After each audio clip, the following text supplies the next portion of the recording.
Shaun Rolly. Hello. Fight director. And so I'm told. Here on the beautiful Gateway Clipper in downtown Pittsburgh. You've just come off of a pirate show, in case anybody's, wondering about, the garb and things. And, ironically, I do feel a little underdressed today. I, should have had my bandana on. But good to see you. Great to have you on the show here. It's a real honor to come on. Thank you. Oh, yeah, sure. Explain to us a little bit right now in your life what the role of fight director includes. Basically, I'm the guy that people call for theater companies and opera companies, dance companies, where if any violence happens on stage, that I'm the person they call in to not only make sure all the choreography looks good. It could be farcical, it could be very serious, it can go everything from this kind of lampoonish Three Stooges all the way up to the final duel of Hamlet. Yeah. So not only does it have to look good, but more than that, it has to be safe. But if any violence happens in the audience, they're on their own, I guess. That's called anarchy. Yeah, that's a Sex Pistols show. That's the house manager's job. Correct. Then. Here down at the Gateway Fleet, you have put together a show, A Pirate's Life. Correct. A Pirate's Tale. A Pirate's Tale, pardon me. Which really is, all about pirates. And this is, Correct. There's a lot of depth to this production that's happening. And what's so dynamic about it, it's taking place on a ship, essentially. It is. Tell us a little bit about A Pirate's Tale. It started off as a pitch here to the Gateway Clipper Fleet for pirates, because just pirates and ships and just the whole marketing of it go hand in hand. So I pitched this pirate idea to just perform on the weekends. And then I thought, well, you know what? I've always wanted to do a pirate musical.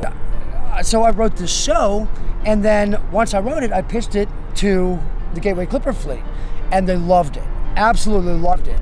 So I expanded it to a full 2-act version as well.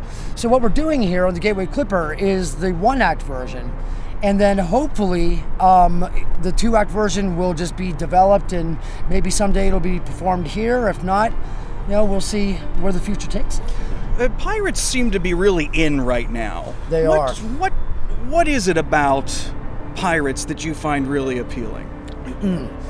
Actually, what I find appealing about them is, I think what everybody finds appealing about them, there's just this unspoken mystery that they have about them, where they're criminals, but somehow they're seen as just very smooth and very criminal. Yeah, the smooth criminal. Yeah. But movies have made them very glamorous and had this mystique around them.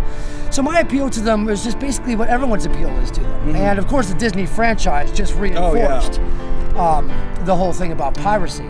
So what aspects of a pirate's life have you set out to portray in A Pirate's Tale? Right. What I decided to do, because I've always been a huge history buff, and I've read not only about nautical history and pirate history, but just about European history and the development of nations and the Renaissance. And what I decided to do for A Pirate's Tale is take a very human angle to it. That one of the characters is a true naval mariner, and we go into why he left the Navy and how everybody got to where they are, and here they find themselves. And so there's a very human element of survival and things of that sort to A Pirate's Tale. So that's what I chose to bring to the table here. And the show is completely original. Correct. Devised by yourself. Yes. So you've written this. Correct. With and interspersed history and pirate lore in there. So really, this can be considered a premiere. Is that so? It's absolutely a premiere. And given your background in fight choreography, I'm just guessing that we can see some action on stage. There's a lot of swashbuckling going on. There's original music, original dance. And I hired one of the best choreographers in the city. Her name's Lisa Moran. She's amazing. And there's a lot of swashbuckling sword fights, good story, these strong, powerful songs written by a man named Paul Shapira. And Paul's known actually through the European market as well for these kind of steampunk operas that he's written. Very good, yes. They've been performed in London, Prague, just all over the place. And so Paul and I combining is just a thrill. Now, on the subject of swashbuckling, I see that you've brought along an accessory today. Yes. Have you ever held one of these? I haven't. There you go. Now you'll be your first time. So you want to put your tip of your finger right there? Oh, okay. And, there you go. All right. That is a real swept hilt Italian rapier. Ooh. You know, I've seen guys open champagne bottles with these. That's right. I think I'd like to give that a try. That's right. A little heavier than what a lot of people think. Yeah, now this is the real deal. Oh, yes. It's a solid steel. That felt carbon. good. It sounds like a great experience and something for the whole family to enjoy. I think appropriate for all ages. Yes. We designed it to be, you know, both Paul and I both designed it to be family friendly. But the thing is, it's not to be mistaken for this cheesy, like, yo ho, we're pirates, you know. We wanted to shy away from that, but it is a real theatrical, family fun pirate musical. And when can we see the show? When does it open? It debuts here on the Gateway Clippers Empress on June 11th, and then there's a show approximately every 10 to 11 days. Oh, so wonderful. About every 2 weeks, there'll be a show of A Pirate's Tale here. And you not only do you get the show, you get this great pirate food. They designed a menu specifically for the show.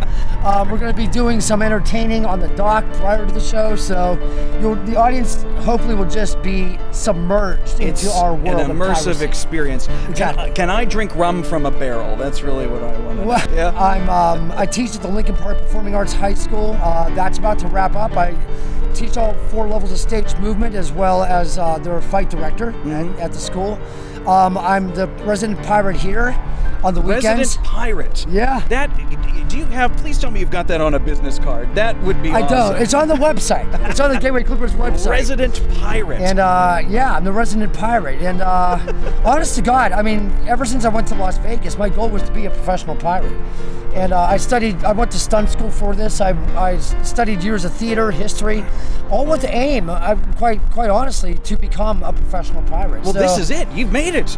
I mean, you're a resident pirate on a fleet of ships. I don't know if it gets any better than that. If you look at your view, if you look at this view behind us, this is where I work. This is my office. It's the best job in the world. We at Burgh Vivant congratulate you on your ascent to piracy. Thank you. All right, actually, don't shake hands like pirates. You have to grab my forearm to check for weapons. Oh, is that how you do it? Exactly. Okay. That's why they gripped. Yeah. Well, but pirate weapon, I don't know. You can't hide that in your forearm. Right.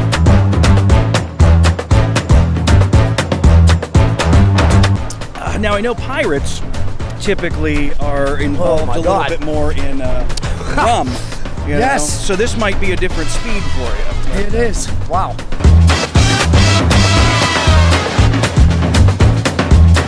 Clipper fleet. And I don't know how you're drinking that without, like, oh, wow. I'm still feeling that, actually. Years of experience.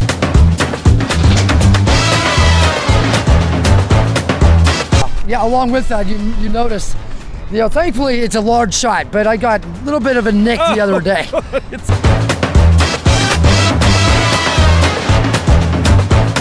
Now, I say we put back our martinis and go grab the wheel and take this thing for a spin. What do you think? I would love to, my mate. Yeah.